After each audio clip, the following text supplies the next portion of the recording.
এখানে হাবিল কাবিল ঘটনা মনে আছে? এই শুরু হলো পৃথিবীর হিস্ট্রি। হাবিল ভালো ছেলে, সৎ সন্তান, সে আল্লাহ পাকের সমস্ত হুকুম আহকাম মেনে চলার চেষ্টা করে। কাবিলের দেখে হিংসা হয়। কি হয়?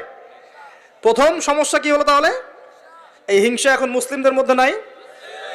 আছে কি নাই? সমাজের মধ্যে অনেক দাড়ি টুপি নিয়ে অনেক কাবিল ঘুরে বেড়ায়, কি বেড়ায় না?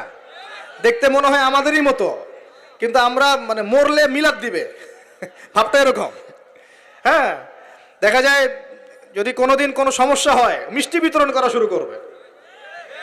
এক মুসলমান ভাই জেলে চলে গেছে, আর একজন মিষ্টি বিতরণ করা শুরু করতেছে। এই হয়েছে না অবস্থা? হয়েছে কি না? এখানে কাবিল আর হাবিলের সেই হিংসা আছে কি নাই? এখন আল্লাহর শাস্তি কি হলো দেখেন। এবার কাবিল তো হাবিলকে হত্যা করে ফেলল। ব্যাস, আল্লাহ রাব্বুল আলামিন কাককে পাঠালেন। কাকে?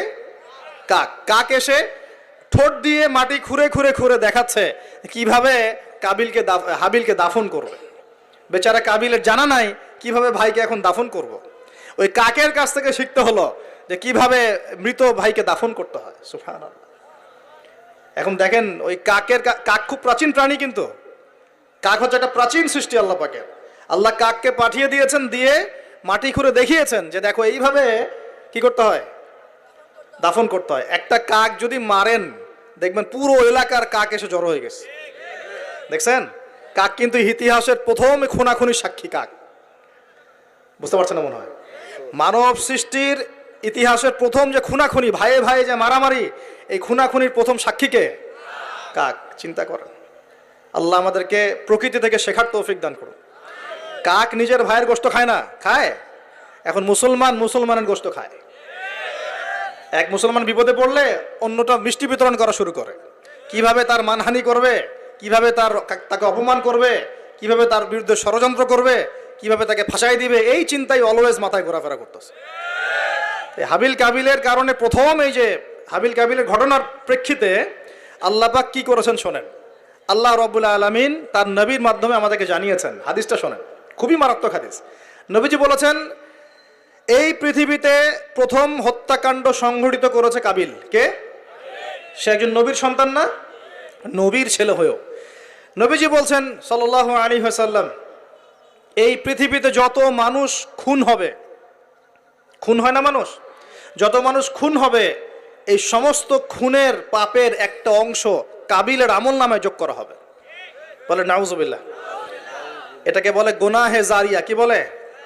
প্রিয় ভাই, আমি তো রিকোয়েস্ট করতেছি আপনাকে, আমি তো আপনাকে শাসন করতে আসি নাই। আমি এসেছি আপনাকে আল্লাহ চেনাতে, আমি এসেছি আপনাকে রাসূল চেনাতে, কোরআন চেনাতে। আপনি মদের দোকান দিয়েছেন, যত মানুষ মদ খাচ্ছে সমস্ত গুনাহ আপনার আমল নামে যাচ্ছে। একটা হারাম সিনেমা হল করেছেন, যত মানুষ এখানে সিনেমা দেখছে সমস্ত পাপ আপনার হচ্ছে। একটা তামাকের কারখানা দিয়েছেন, সবাই হারাম খাচ্ছে, আপনার গুনাহ হচ্ছে। সুদ ছড়িয়ে দিয়েছেন, নিজে খাচ্ছেন, এখন সবাইকে খাওয়াচ্ছেন, গুনাহ হচ্ছে আপনার। সবার গুনাহ আপনার ঘাড়ে এসে যুক্ত হচ্ছে। ঠিক যেভাবে একটা মাদ্রাসা করেছেন, একটা মসজিদ করেছেন, একটা নলকূপ স্থাপন করেছেন, এই রাষ্ট্রীয় দায়িত্বে আছেন, রাস্তাঘাট করে দিয়েছেন, এর বদৌলতে যে মানুষ উপকৃত হচ্ছে, আপনি কবরে গেলেও নেকি পাবেন ইনশাআল্লাহ। কি পাবেন? নেকি পাবেন। একটা ব্রিজ নির্মাণ করে দিয়েছেন, যত মানুষ এটাতে পারাপার হবে, উপকৃত হবে, আপনি নেকি পাবেন ইনশাআল্লাহ। ঠিক একইভাবে আপনি আমি যদি এরকম গুনাহে জারিয়ার কোনো মাধ্যম চালু করে যাই, কবরে চলে গেলেও ওই গুনাহ কি হবে? অটোমেটিক আসতে থাকবে। আল্লাহ আমাদেরকে বোঝার তৌফিক দান করুন। তো এবার পৃথিবীর ইতিহাসের প্রথম এই ঘটনা হলো। এরপরে কি হয়েছে? এরপরে যে আল্লাহ পাকের শাস্তিটা নেমে আসলো। কাবিল কিন্তু জাহান্নামে যাচ্ছে। কেন? ভাইকে হত্যা করার কারণে। আল্লাহ পাকের কাছে সবচেয়ে মারাত্মক পাপ হচ্ছে মানুষকে হত্যা করা।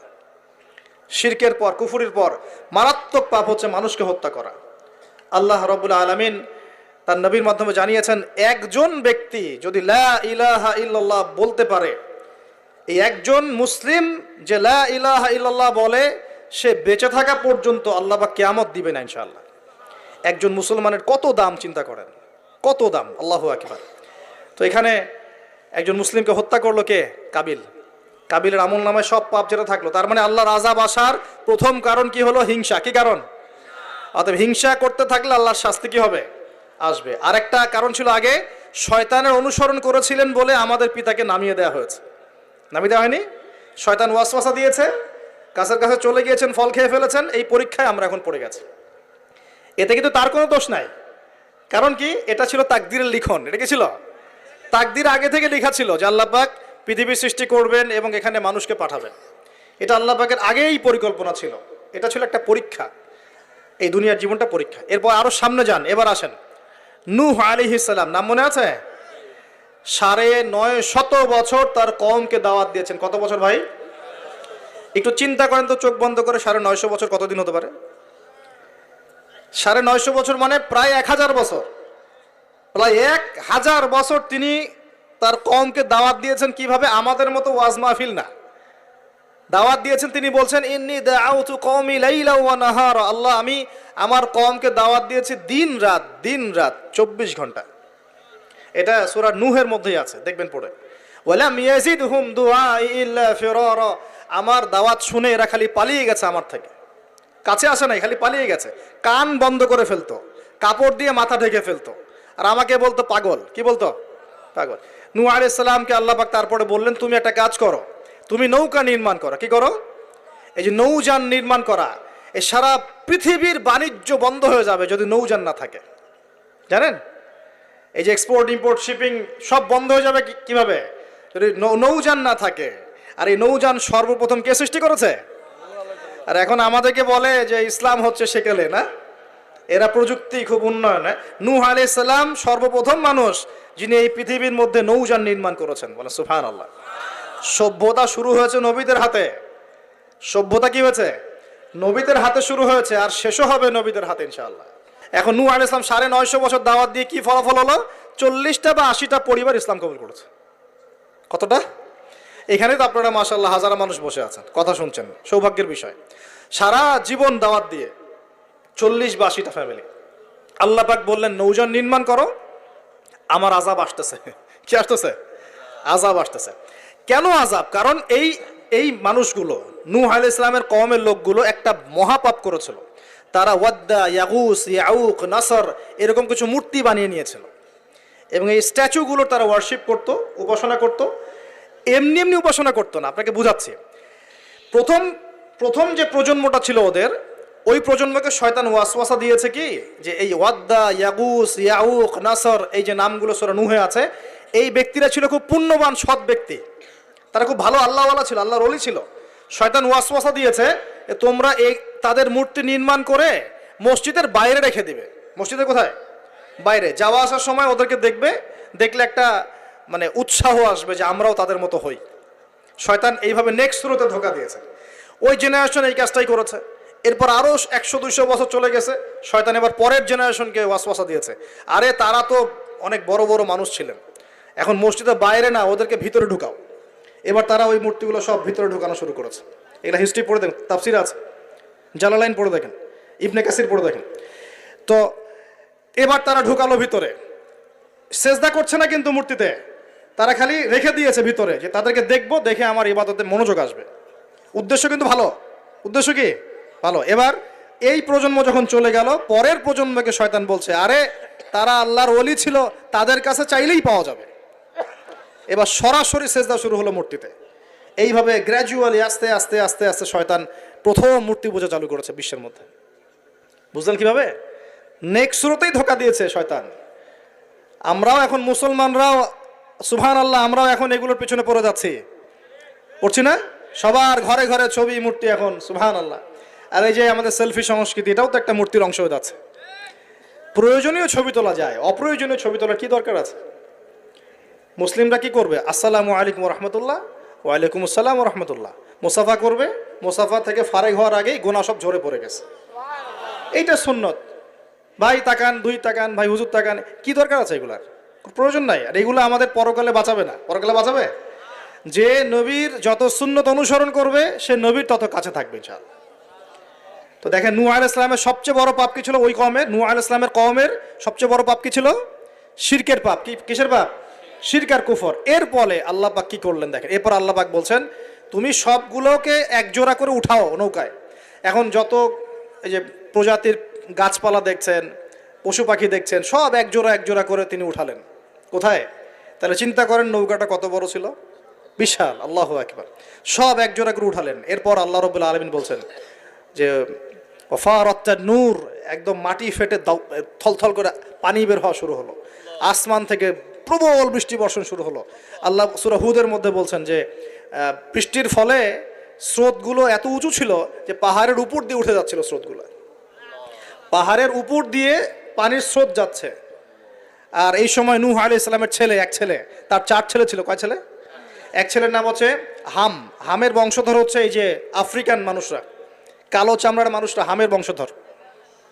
এক ছেলের নাম শাম। শামের বংশধর হচ্ছে আরবরা, এই যে আরব পেনিনসুলা যারা থাকে এরা শামের বংশধর।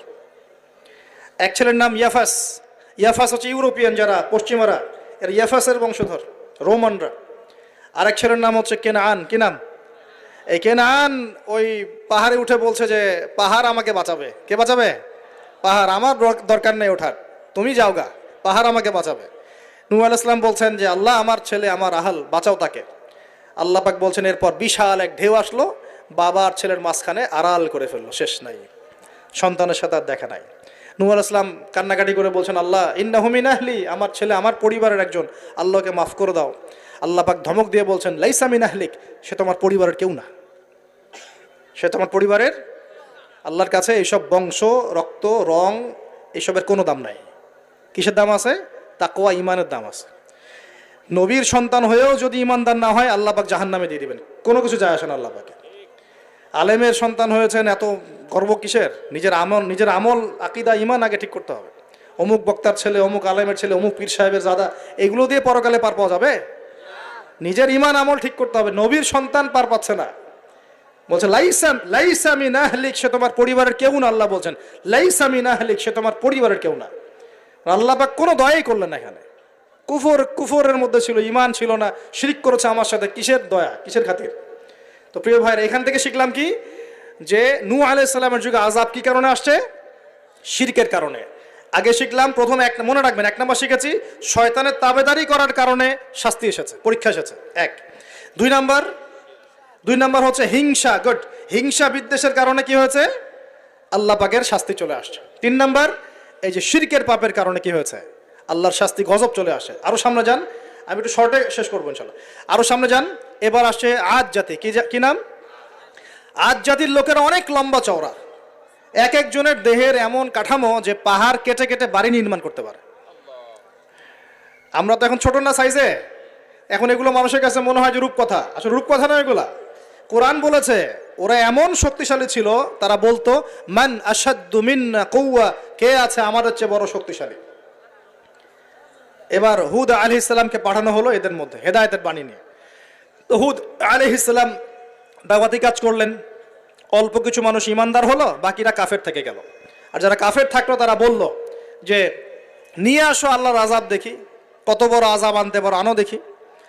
আল্লাহ রাব্বুল আলামিন তাদের ব্যাপারে বলেছেন যে ওয়াম্মা আদুন, এবং আদ জাতির ক্ষেত্রে ফাহলাকনা বিরিহিন সরসরিন আতিয়া, প্রচণ্ড ঘূর্ণিঝড় বাতাস দিয়ে ওদেরকে আমি উপরে ফেলে দিলাম। সুবহানাল্লাহ। মাত্র 6 দিন 7 রাত বাতাস প্রবাহিত হয়েছে, ঘূর্ণিঝড় বাতাস, এই ঝড় দিয়ে আল্লাহ পাক আদ জাতিকে উপরে ফেলে দিয়েছেন। আল্লাহ বলছেন ওরা বাড়ির সামনে এমন করে পড়েছিল যেন মনে হচ্ছে যে ওই যে গাছের ডাল পড়ে থাকলে যেমন হয় না, খেজুর গাছের ডাল, ওই রকম করে পড়েছিল। বিশাল শক্তিধারী। কি অপরাধ ছিল ওদের? মান আশাদ্দু মিন্না কুওয়া, আমাদের চেয়ে শক্তিশালী আর কে আছে? এই যে অহংকার, এটা কি অহংকার, বিগাইরি হক, অন্যায়ভাবে অহংকার প্রদর্শন করা। আর শিরক কুফর তো ছিলই, ওটা তো ছিলই, পাশাপাশি এক্সট্রা অপরাধ ছিল অহংকার করা। আরেকটা কাজ করতো ওরা অহেতুক বিভিন্ন কনস্ট্রাকশন নির্মাণ করতো, অহেতুক পাহাড় কেটে ওইটা, এইটা কেটে ওইটা, মানে বিভিন্ন সৌধ ভাস্কর্যরা নির্মাণ করা শুরু করতো, অহেতুক কোনো কাজ না, অপচয়। এই অপচয় ছিল ওদের একটা পাপ। এই পাপের কারণে আল্লাহ পাক আদ জাতিকে একটা সমূলে উৎপাদন করে ফেলেছে, শেষ। এরপরে আসলো সামুদ জাতি। ওই জাতিকে আল্লাহ পাক পাঠালেন ওখানে সালেহ আলাইহিস সালাম। সালেহ আলাইহিস সালাম সেখানে গিয়ে দাওয়াত দিলেন। আল্লাহ পাক দোয়া কবুল করে একটা উটনি পাঠিয়েছেন। এই উটনিটা তোমাদের জন্য বরকতময়, ওকে টাচ করবে না, ও থাকলে তোমাদের মধ্যে রিজিক প্রশস্ত হবে, তোমরা ভালো থাকবে। এখন ওখানকার মধ্যে এক নেতা, সে গিয়ে ওই উটনিটাকে জবাই করে খেয়ে ফেলছে। কথা বুঝতে পারছেন? আর এমনি তো অহংকার করতোই, শারীরিক শক্তি বেশি ছিল, তারা বলতো, এরাও বলতো মান আসাদ্দু মিন্না কুওয়া, আমাদের চেয়ে শক্তিশালী আর কে আছে। হ্যাঁ, আরেকটা কাজ তারা করতো, ওয়াইদা বাতাসতুম জাব্বারিন, তারা মানুষকে খুব নির্মমভাবে প্রহার করত। কি করতো? ওই যে মারামারি করে না এখন মানুষ, নির্মমভাবে মানুষকে মারে না, হকি স্টিক দিয়ে এইখানে সেইখানে, কোনো কোনো ক্ষেত্রে রিমান্ডে কি মাইটটা মারা হয় না। এই যে মানুষকে মারা আল্লাহ পাক খুব অপছন্দ করেন, বিনা বিচারে মানুষকে মারা আল্লাহ পাক কঠিন অপছন্দ করেন। ওই আদ জাতি আর সামুদ জাতি মানুষকে নির্মমভাবে পিটাইতো। ওয়াইদা বাতাসতুম, আল্লাহ সূরা আপনার শুআরার মধ্যে বলছেন, ওয়াইদা বাতাসতুম, তোমরা যখন কাউকে পিটাও, বাতাসতুম জাব্বারিন, কঠিন পিটাও তোমরা, কঠিন মায়ের মারো একদম। আল্লাহ পাক খুব অপছন্দ করেন আদম সন্তানকে হাত তোলা। আর আমরা তো কিছু হলেই গালে থাপ্পড় মারি না, এটা করি না? এই হাদিসটাও মনে রাখবেন, মানুষের গালে মারা নিষেধ আছে, জানতেন? মানুষের চেহারার মধ্যে মারা নিষেধ আছে। এই গালে চর মারা, গালে নাকে ঘুষি মারা, এই জিনিসগুলো নিষেধ আছে। কারণ এই চেহারাটা আল্লাহ রাব্বুল আলামিন, মানে আদম সন্তানের এই স্ট্রাকচারটা আল্লাহ রাব্বুল আলামিন সূরা সদের মধ্যে বলেছেন, খলাকতু বিয়াদাই, আমি নিজ হাতে সৃষ্টি করেছি। সুবহানাল্লাহ। আর সেই মানুষকে তোমরা এমন নির্মমভাবে কেন মারবে? সারা বিশ্বের দিকে তাকায় দেখেন, এখন প্রত্যেকটা জায়গায় রক্ত ঝরছে কাদের? মুসলিমদের। কাদের? মুসলিমদের। আল্লাহ পাক আমাদেরকে বোঝার তৌফিক দান করুন। আর আল্লাহ পাক কোরআনে কি বলছেন? যদি কোনো মানুষ একজন মানুষের জীবন বাঁচায়, সে যেন পুরো মানব জাতিকে বাঁচালো। এত পছন্দ আল্লাহর কাছে জীবন বাঁচানো। আর কেউ যদি কোনো মানুষকে অন্যায়ভাবে হত্যা করে, সে যেন পুরো মানব জাতিকে হত্যা করলো। আল্লাহ আমাদেরকে হেফাজত করুন। এখন খুন খুব সহজ হয়ে গেছে, মারামারি খুব সহজ হয়ে গেছে। হ্যাঁ, ভাই ভাইকে হত্যা করতেছে, ছেলে বাবাকে হত্যা করতেছে, বোনের সাথে ভাইয়ের দ্বন্দ্ব, ভাই বোন মারামারি, প্রতিবেশী, মেয়ে নিয়ে, সম্পত্তি নিয়ে, মাদক নিয়ে, কিশোর গ্যাং নিয়ে, কত কি হচ্ছে এখন। মানুষের জীবন সস্তা হয়ে যাচ্ছে না এখন? আল্লাহ পাক এগুলো কিয়ামতের আলামত। নবী সাল্লাল্লাহু আলাইহি ওয়াসাল্লাম বলেছেন, ওয়াল হারাজ, কিয়ামতের আগে আগে হারাজ বাড়বে। হারাজ, সাহাবীরা বলছেন, মাল হারাজ, হারাজ কি ইয়া রাসূলুল্লাহ? তিনি বলছেন, আল কতল, গণহত্যা বাড়বে, গণহত্যা। কিয়ামতের আগে আগে খালি গণহত্যা বাড়বে। দেখছেন না এখন? সারা বিশ্বের দিকে তাকায় দেখেন। যাই হোক, এই আদ এবং সামুদ জাতিকে আল্লাহ পাক ধ্বংস করলেন। এখন সামুদ জাতিকে ধ্বংস করলেন কেন? অহংকারের কারণে, কুফর শিরকের কারণে এবং মানুষকে পিটানোর কারণে। আল্লাহ বলছেন ওদেরকে ধ্বংস করেছি কি দিয়ে? সয়হাতান ওয়াহিদা। এটা ভালো করে মনে রাখবেন, সয়হাতান ওয়াহিদা মানে একটা শব্দ দিয়ে, প্রচন্ড দ্রুম একটা শব্দ, খালি এই এক শব্দে সবার কানের পর্দা ফেটে ফুটে জান বের হয়ে গেছে। আল্লাহু আকবার। এক শব্দে মানে ওদেরকে আলটিমেটাম দেওয়া হয়েছিল, তোমরা কি ফিরে আসবে? ওরা বলছে যে কি শাস্তি আসো নিয়ে আসো। তখন আল্লাহ পাক বলছেন 3 দিন সময় দিচ্ছি, 3 দিন যা করার করে নাও। এই 3 দিন যে আল্লাহ সময় দিয়েছেন, এই 3 দিনে ওরা তওবা করে ফিরে আসে নাই, বরং এই 3 দিন ভোগ বিলাস করেছে, একদম পশু জবাই করেছে, খেয়েছে, মেয়েদেরকে নাচিয়েছে, মদ পান করেছে। 3 দিন ভোগ বিলাস ফুর্তি করেছে। মানে দুহাতে যা পাও হাত পেতে নাও, এরকম চিন্তা। যা আছে এখন লুটে খাও, পরেরটা পরে দেখা যাবে। এই চেতনা আমাদের মধ্যে আছে না? অনেকের মধ্যে। যা আছে এখন ভোগ করে নাও, কালকে যা হবে দেখা যাবে। হ্যাঁ, কালকে যা হবে দেখা যাবে, এখন যা আছে নাও, ভোগ করো। এই চিন্তা ছিল ওই 3 দিন সামুদ জাতির। ওরা ভোগ বিলাসে লিপ্ত হলো। হঠাৎ সকালবেলা দ্রুম শব্দ, পুরো বিশ্ব, ওদের পুরো রাষ্ট্রটা কেঁপে উঠলো এবং সবগুলো মারা গেল। একটা শব্দে সব মারা গেল। সূরা কমার পরে দেখেন, সয়হাতান ওয়াহিদা, একটা মাত্র শব্দ দিয়ে আল্লাহ ধ্বংস করেছেন। তার মানে আল্লাহ ধ্বংস করলেন পানি দিয়ে, আল্লাহ ধ্বংস করলেন বাতাস দিয়ে, এবার ধ্বংস করলেন শব্দ দিয়ে, বিদ্যুতের শব্দ দিয়ে। কেন ধ্বংস করলেন? পাপগুলো মনে রাখবেন, অহংকার, কুফর, শিরিক, আর কি হিংসা। তারপরে বললাম এই যে কি, মানুষকে মারা, হ্যাঁ, শয়তানের তাবেদারি, মানুষকে মারা, এগুলো মনে রাখবেন। পাপগুলো মনে রাখতে হবে মাথার মধ্যে, কোন কোন পাপ, এবং এগুলো থেকে বাঁচতে হবে আমাদেরকে ইনশাআল্লাহ। আর একটু সামনে যাই, বিরক্ত হচ্ছেন নাকি? আচ্ছা, আলোচনা একটু লম্বা হলো, সমস্যা আছে? আচ্ছা, আরো সামনে যান। ফেরাউন এবং তার দলবলকে আল্লাহ পাক ডুবিয়ে মারেছেন না? কি পাপের কারণে? অহংকার। সে বলেছিল আনা রব্বুকুমুল আলা, আমি তোমাদের মহান রব। কে বলেছিল? আমি তোমাদের মহান রব। কে বলেছিল? ফেরাউন। আনা রব্বুকুমুল আলা। আল্লাহ পাক শুধু তাকে না, তার পুরো দলবলকে ধসিয়ে দিয়েছেন। কোথায়? এই লোহিত সাগরে ডুবিয়ে মেরেছে। কমে মাদিয়ান, কি নাম? এই মাদিয়ান কমের সাথে আমাদের এখনকার এই সমকালীন প্রেক্ষাপটটা জড়িত আছে। কওমে মাদিয়ান নামে একটা কওম ছিল, যে কওম আদ জাতি সামুদ জাতির পরে এসেছে। মুসা আলাইহিস সালামের সমসাময়িক সময়ে তারা পৃথিবীতে ছিল। এবং এই মাদিয়ান কওম সম্পর্কে আল্লাহ পাক বলছেন সূরা আনকাবুতে এবং অন্যান্য সূরায় 4টা আয়াত বলছেন। কয়টা আয়াত? এই 4টা আয়াত আল্লাহ পাক বলছেন ফাকাযযাবুহু, এই কওম শুআয়ব আলাইহিস সালামকে অস্বীকার করলো। ফাআখাযাতহুমুর রাজফাতু ফাআসবাহু ফি দারিহিম জাসিমিন। আল্লাহ বললেন এই কওমে মাদিয়ান শুআয়ব আলাইহিস সালামকে অস্বীকার করলো এবং তাদেরকে পেয়ে বসলো একটা ভূমিকম্প। কি পেয়ে বসলো? পৃথিবীর ইতিহাসে সর্বপ্রথম যে কওমকে ভূমিকম্প দিয়ে ধ্বংস করা হয়েছে তার নাম কওমে মাদিয়ান। কি নাম? কওমে মাদিয়ান। প্রশ্ন হচ্ছে কেন ভূমিকম্পের শাস্তি আসলো?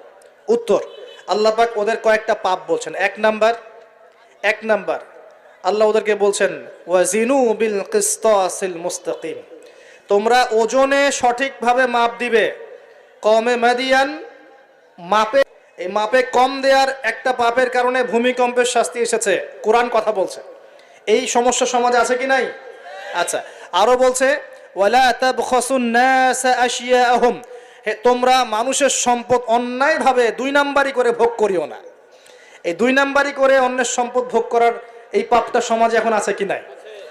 আরেকটা হচ্ছে যে তারা অপচয় করত, মাপে কম দিত, মানুষের সম্পদ অন্যায়ভাবে লুটপাট করে খেত। এই সময় আল্লাহ রাব্বুল আলামিন ওদেরকে সতর্ক করেছেন শুআয়ব আলাইহিস সালামকে দিয়ে, তারা কথা শোনে নাই। আল্লাহ রাব্বুল আলামিন ভূমিকম্প দিয়ে পুরো জাতিকে ধ্বংস করেছে। তাহলে পৃথিবীর ইতিহাসে এই ভূমিকম্প নতুন না আগে হয়েছে? এই ভূমিকম্প এখন আবার নতুন করে বেশি বেশি হচ্ছে কি না? এই ভূমিকম্পের অপরাধ আল্লাহ পাক কি বললেন? মাপে কম দেয়া, অন্যের সম্পদ অন্যায়ভাবে আত্মসাৎ করা এবং কি অপচয় করা। কোন কম করেছে এই কাজগুলা? কওমে মাদিয়ান। এখন আসেন কওমে মাদিয়ান থেকে নবী সাল্লাল্লাহু আলাইহি ওয়াসাল্লাম কি বলছেন। এবার আমাদের নবীজি বলছেন যে শোনো, বাইনা ইয়াদাইস সাআহ, একটু মনোযোগ দেন, আমি 3-4টা হাদিস বলে শেষ করছি। বাইনা ইয়াদাইস সাআহ, আমাদের নবীজি বলছেন এবার শোনো, হে আমার উম্মত তোমরা সতর্ক হও, শোনো, কিয়ামতের আগে আগে আসবে মুতানুন শাদীদ। মুতান মানে দ্বিবচন, মানে দুটো বড় বড় মহামারী। কয়টা? বড় বড় মহামারী। হিসেব করে দেখেন তো যে পৃথিবীতে মহামারীর সূচনা থেকে নিয়ে এই পর্যন্ত কোন মহামারীগুলো সবচেয়ে বড় ছিল। এটার স্টাডি আপনি করবেন, আমি বলে দিব না। এগুলো স্টাডি আপনারা করবেন, আমি বলে দিব না। মুতানুন শাদীদ, বড় বড় দুটো মহামারী আসবে পৃথিবীতে কিয়ামতের আগে আগে। কয়টা আসবে? ওয়া বা'দাহু, এবং এই মহামারীর পরে আসবে। এই মহামারীর পরে আসবে একটা মহামারী গেছে। আচ্ছা, এই মহামারীর পরে আসবে, নাউজুবিল্লাহ, এই মহামারীর পরে আসবে সানাওয়াতুজ জালাজিল। আরবি যারা বোঝেন বুঝবেন। সানা মানে হচ্ছে একটা বছর। সানা মানে কি? এক বছর। সানাওয়াত মানে প্লুরাল নাম্বার, অনেকগুলো বছর। জালজালা মানে হচ্ছে আপনার ভূমিকম্প। জালাজিল মানে কি? ভূমিকম্প সমূহ, বহু বচন। মানে মহামারীর পরে আসবে সানাওয়াতুজ জালাজিল, ভূমিকম্পের বছরগুলো। মানে বছর ধরে, বছরের পর বছর ধরে পৃথিবীতে বিভিন্ন জায়গায় ভূমিকম্প হতে থাকবে। কে বলেছেন? নবী সাল্লাল্লাহু আলাইহি ওয়াসাল্লামের কথা কি সত্য না মিথ্যা? আস্তাগফিরুল্লাহ, সত্য না মিথ্যা? সত্য। তার মানে একটা হাদিস পেলাম, নবীজি বলেছেন কিয়ামতের আগে আগে কি হবে? ভূমিকম্পের বছরগুলো আসবে। ভূমিকম্প আসবে না, ভূমিকম্পের বছরগুলো আসবে। একটা হাদিস মাথায় নেন। 2 নাম্বার, নবীজি বলছেন কিয়ামতের 10টা আলামত আছে। কয়টা? 10টা। তার মধ্যে 1 নাম্বার আলামত হচ্ছে দাজ্জাল। কি নাম? দাজ্জাল। আচ্ছা, ওইদিকে আলোচনা নিচ্ছি না আজকে। 2 নাম্বার হচ্ছে ইয়াজুজ আর মাজুজ, এটাও অন্য লেকচারে শুনে নিন। 3 নাম্বার ঈসা আলাইহিস সালামের আগমন। 4 নাম্বার দাব্বাতুল আরদ, জমিন থেকে প্রাণী বের হবে। 5 নাম্বার ইয়েমেন থেকে আগুন বের হবে। 6 নাম্বার দুখান, ধোঁয়া দিয়ে পৃথিবী ছেয়ে যাবে। 7 নাম্বার, 8 নাম্বার, 9 নাম্বার, এগুলো হচ্ছে 3টা বড় বড় ভূমিকম্প, ভূমিধস, যেটা হবে একটা পৃথিবীর পূর্বে, একটা পশ্চিমে, একটা মাঝখানে। পৃথিবীর পূর্বে মানে এই পুরো আমাদের সাবকন্টিনেন্ট সহ পুরো পূর্ব দিক, একদম ইন্দোনেশিয়া, মালয়েশিয়া, সব জায়গা পূর্ব দিক। পশ্চিম মানে পুরো পশ্চিমা সভ্যতা। আর মাঝখান মানে এই জাজিরাতুল আরবিয়া, মাঝখান। এই 3টা ভূমিকম্প হবে পৃথিবীতে, এখনো আসা বাকি আছে। বড় বড়, এগুলোতে ভূমি কাঁপবে না, ভূমি ধসে যাবে। কি হবে? নবীর কথা কি ভুল হবে? আর শেষটা হচ্ছে এই পূর্ব দিক থেকে পশ্চিম দিক থেকে সূর্য উদিত হবে এবং মানুষের তওবার দরজা বন্ধ হয়ে যাবে, তওবা করে লাভ নাই। এই 10টা বড় বড় মধ্যে 3টা পেয়েছেন ভূমিকম্প, তাহলে পেলাম যে ভূমিকম্পের বছরগুলো আসবে, আরও পেলাম কি বড় বড় 3টা হবে, পূর্বে একটা, পশ্চিমে একটা, মাঝখানে একটা। আর কোন পাপের কারণে হবে সেটা কিন্তু অন্য আয়াতগুলোতে আমরা দেখলাম। আচ্ছা, সামনে আসেন। এবার নবী সাল্লাল্লাহু আলাইহি ওয়াসাল্লাম বুখারীর এক হাদিসে বলছেন, আবু হুরায়রা রাদিয়াল্লাহু আনহু থেকে বলছেন, তিনি বলছেন যে লা তাকুমুস সাআ, কিয়ামত ততদিন পর্যন্ত হবে না। এই হাদিস দুটো একটু মনোযোগ দিয়ে শুনুন। কিয়ামত ততদিন পর্যন্ত হবে না যতদিন পর্যন্ত না ইউকবাদুল ইলম, জ্ঞানটাকে উঠিয়ে নেওয়া হয়। জ্ঞান কি হয়? উঠিয়ে নেওয়া হয়। নবী আরো বলছেন ইউকবাদুল ইলম ওয়া তাকসুরু জালাজিল, এবং বেশি বেশি ভূমিকম্প না হচ্ছে। 2 নম্বর কি? বেশি বেশি ভূমিকম্প না হচ্ছে। ওয়া ইয়াতাকারাবুজ জামান, এবং সময় কাছাকাছি চলে না আসছে। এই জায়গায় আমি একটু স্টাডি করতে গিয়ে একটা অদ্ভুত জিনিস দেখলাম, যে একটা রিসার্চ বলছে, সায়েন্সের রিসার্চ বলছে যে প্রতিটা ভূমিকম্পে পৃথিবীর গতির মধ্যে একটা পরিবর্তন হয়। প্রতিটা ভূমিকম্পে পৃথিবীর গতির মধ্যে একটু একটু পরিবর্তন হয় এবং সময় সংক্ষিপ্ত হয়ে আসে। সময় কি হয়? সংক্ষিপ্ত হয়ে আসে। পৃথিবীর ভিতরে আছে, নিচে আছে কিন্তু আগুন, কি আছে? আগুনের স্তর আছে। একদম নিচে একটা ইনার কোর মানে একটা জায়গা আছে, ইনার কোর বলে। এখন সাম্প্রতিক গবেষণা বলছে যে ইনার কোর আগে যেদিকে ঘুরতো এখন তার বিপরীত দিকে ঘোরা শুরু করেছে। আল্লাহু আকবার। তাহলে এখানে মিলে যাচ্ছে না? ভূমিকম্পের সাথে পৃথিবীর ঘূর্ণন সম্পৃক্ত এবং জামান, সময়টাও সম্পৃক্ত।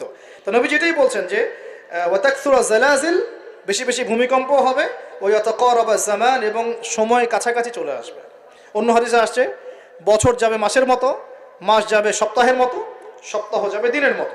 তিনি আরো বলছেন ওয়ায়ুজহারুল ফিতান, এবং সমস্ত রকম ফিতনা ফাসাদ দেখা যাবে, দেখা যাচ্ছে না? এবং ওয়াল হারাজ, এবং বেশি বেশি হত্যাকাণ্ড হবে। সাহাবীরা বলছেন যে ওমাল হারাজ ইয়া রাসূলুল্লাহ, হারাজটা কি ইয়া রাসূলুল্লাহ? তিনি বলছেন আল কতল, হত্যা, হত্যা, গণহত্যা, এগুলো হচ্ছে হারাজ।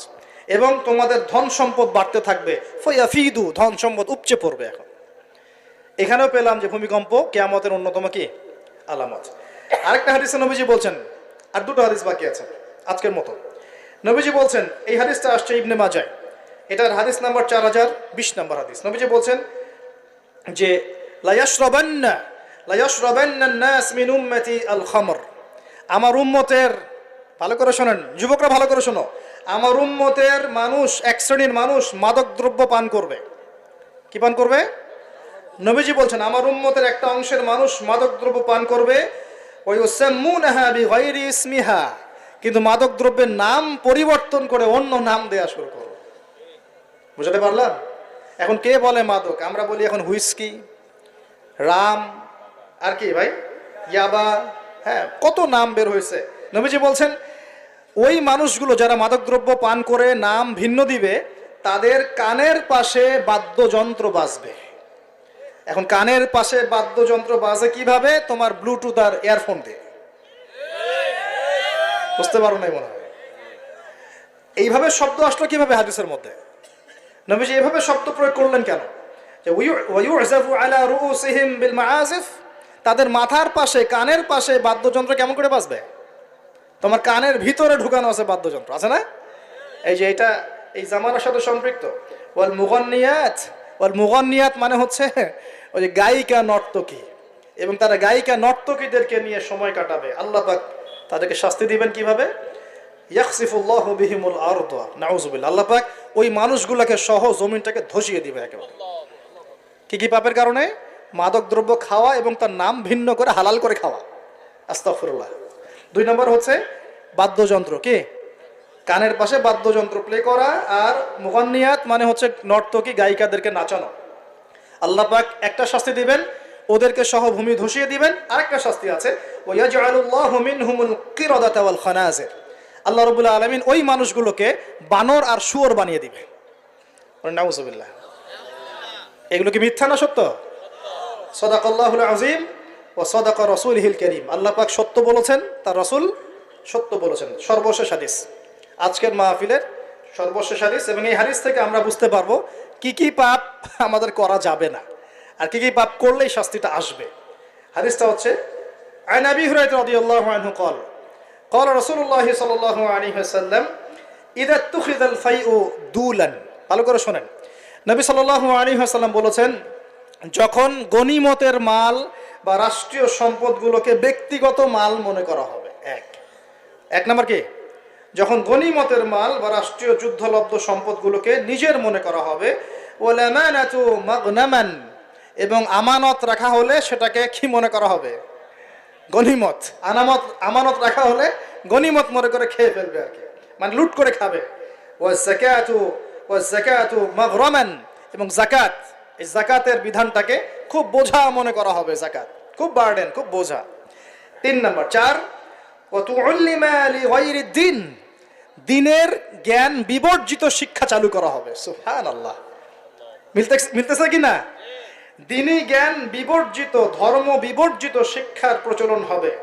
ও আতআর রাজুলু মুরআতাহ এবং এই যে পরিবারের কর্তা যারা আছে এরা সব মহিলার আঁচল ধরে বসে থাকবে বুঝতে পারতেছেন না পরিবারের কর্তারা স্ত্রীদের আঁচল ধরে ঘুরবে আর কি করবে ওয়াক্কা উম্মাহ এবং তার মায়ের অবাধ্য হবে মানে মায়ের চাইতে বউকে বেশি প্রাধান্য দিবে বউয়ের আঁচল ধরে ঘুরবে আর নবীজি বলছেন ওয়াল আদনা সাদিকাহ বন্ধু বান্ধবকে খুব কাছে টেনে নিবে বন্ধু বান্ধবকে কাছে টেনে নিয়ে ওয়াকসা আবাহ তার বাবাকে দূরে ঠেলে দিবে মিলতেছে কিনা বুঝতেছেন না কথা আবার বলতেছি যখন গনিমতের মালকে ব্যক্তিগত মাল মনে করা হবে আমানত রাখা হলে লুট করে খেয়ে ফেলা হবে যখন জাকাতটাকে বার্ডেন মনে করতেছে বোঝা মনে করতেছে যখন ধর্ম বিবর্জিত শিক্ষা চালু হচ্ছে যখন একজন ব্যক্তি তার মাকে কষ্ট দিয়ে মায়ের চাইতে বেশি স্ত্রীকে প্রাধান্য দিচ্ছে তার আঁচল ধরে ঝুলছে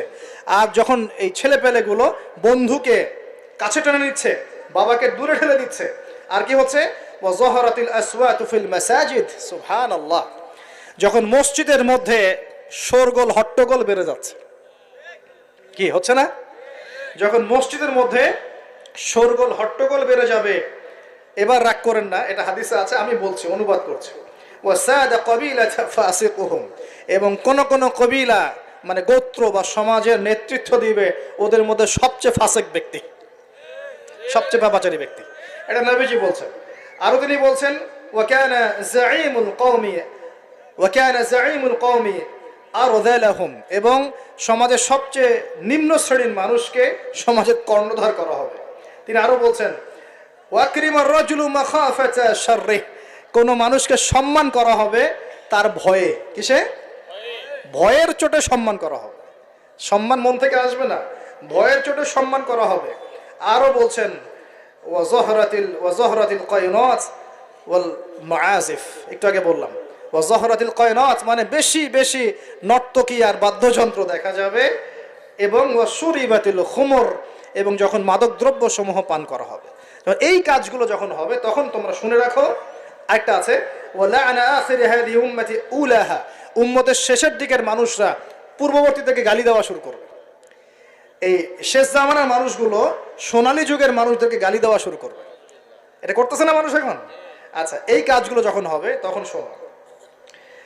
ফালিয়ারতাকিবু তখন ধেয়ে আসবে কি ধেয়ে আসবে ইনদা যালিকা চারটা আযাব চারটা পাঁচটা আযাব এক রিহান হামরা এটা এখন আসে নাই রিহান হামরা মানে হচ্ছে উত্তপ্ত গরম বাতাসের আযাব আল্লাহ পাক দিবেন বলেন নাউজুবিল্লাহ কয়দিন আগে দেখলাম নাসা গবেষণা করছে যে পৃথিবীর সূর্য থেকে এমন কিছু রশ্মি আসবে ওখানে বিস্ফোরণ হচ্ছে এমন কিছু আসবে যেটা পৃথিবীর উপর একটা বড় ইফেক্ট ফেলবে উত্তপ্ত একটা বায়ু আসবে পৃথিবীর দিকে নবী হাদিসে সেটাই বলেছেন যে রিহান হামরান মানে উত্তপ্ত গরম একটা বাতাস আযাব হিসেবে পৃথিবীতে আসবে এক দুই নম্বর আযাব আসবে ওয়াজালজালা এবং বেশি বেশি ভূমিকম্প যেটা বললাম আর কি আসবে ওয়াখাসফান ভূমি ধসে যাবে মাটিতে ধসে যাবে ওয়ামাসখান এবং চেহারা সুরত আকৃতি মানুষের বিকৃত হয়ে যাবে ওয়াকাযফান এবং আসমান থেকে পাথর বর্ষণ করা হবে এই পাঁচটা আযাব আসবে কখন যখন এই 14-15টা পাপ তোমরা করতে থাকবে প্রিয় ভাইরা আমরা আজকের আলোচনা থেকে যথেষ্ট জ্ঞান নিয়েছি সর্বশেষ যে কথাগুলো বলে শেষ করবো সেটা হলো এক আল্লাহ পাকের পক্ষ থেকে কাফের মুশরিক মুনাফিকদের উপরে এগুলো অবশ্যই আযাব হিসেবেই আসবে না আর মুমিন মুসলিমদের উপর যদি এগুলো চলে আসে, বুঝতে হবে আল্লাহ আমাদের ভালো চাচ্ছেন, আমরা তওবা করে যেন ফিরে আসি, আল্লাহ এটাই চাচ্ছেন। অথবা এর মধ্য দিয়ে আমাদের গুনাহগুলো আল্লাহ মাফ করবেন। আল্লাহ রাব্বুল আলামিন আমাদের সবাইকে আসমানের সমস্ত বিপদ, জমিনের সমস্ত বালা থেকে হেফাজত করুন এবং আল্লাহ পাকের আযাব নেমে আসে এমন পাপগুলো থেকে বেঁচে থাকার তৌফিক দান করুন। আমরা আজকের এই সংক্ষিপ্ত আলোচনায় যে পাপগুলোর নাম জেনেছি, এই সমস্ত পাপ থেকে আল্লাহ আমাদের সবাইকে বেঁচে থাকার তৌফিক দান করুন। 1 নাম্বার শিখেছি, একটু শেষ করি। 1 নাম্বার শিখেছি শয়তানের তাবেদারি করা, করব কি আমরা? আল্লাহ মাফ করুক। আবার শিখেছি হিংসা বিদ্বেষ, করব? আমরা শিখেছি যে শিরকের পাপের কারণে আল্লাহর আযাব এসেছে, করব কি শিরক? কুফরির পাপের কারণে আল্লাহর আযাব আসে, আমরা কি কুফরি করব? আমরা শিখেছি অহংকারের কারণে আল্লাহর আযাব আসে। বসেন। আমরা শিখেছি যে সত্যকে প্রত্যাখ্যান করা, আমানতের খেয়ানত করা, মাপে কম দেয়া, হ্যাঁ, অন্যদের উপর অত্যাচার জুলুম করা, মানুষকে প্রহার করা, সমকামিতা, এইসব পাপের কারণে আল্লাহর শাস্তি নেমে আসে। আর আমরা এই হাদিসগুলোর মধ্যে দিয়ে জানলাম যে ভূমিকম্প কিয়ামতের আগে আগে বেশি হবে। কোন কোন পাপের কারণে হবে আমরা শিখলাম। আমানতের খেয়ানত, গনিমতের মাল আত্মসাৎ করা, যাকাত না দেয়া, অশ্লীলতা, মাদক দ্রব্য গ্রহণ করা, নাম পরিবর্তন করে দেয়া, বাদ্যযন্ত্র, গায়িকা, নর্তকী, হ্যাঁ, এই জেনা, এই যে অন্যায়গুলা, পিতামাতার অবাধ্য হওয়া, হ্যাঁ, স্ত্রীকে বেশি প্রাধান্য দেয়া, মাকে কম দেয়া, বাবাকে প্রাধান্য না দিয়ে বন্ধুকে দেয়া, ঠিক আছে, এবং নেতৃত্ব স্থানীয়তে যদি দুর্নীতিপরায়ণ মানুষ চলে আসে, সব মিলে এই আযাবগুলো আমাদের উপরে চলে আসতে পারে যদি আমরা সতর্ক না হই। আল্লাহ পাক আমাদের সবাইকে আজকের আলোচনা থেকে শিক্ষা নেওয়ার তৌফিক দান করুন। আল্লাহ পাকের আযাব থেকে বেঁচে থাকার জন্যে আল্লাহ পাকের হুকুম আহকাম মেনে চলার তৌফিক দান করুন।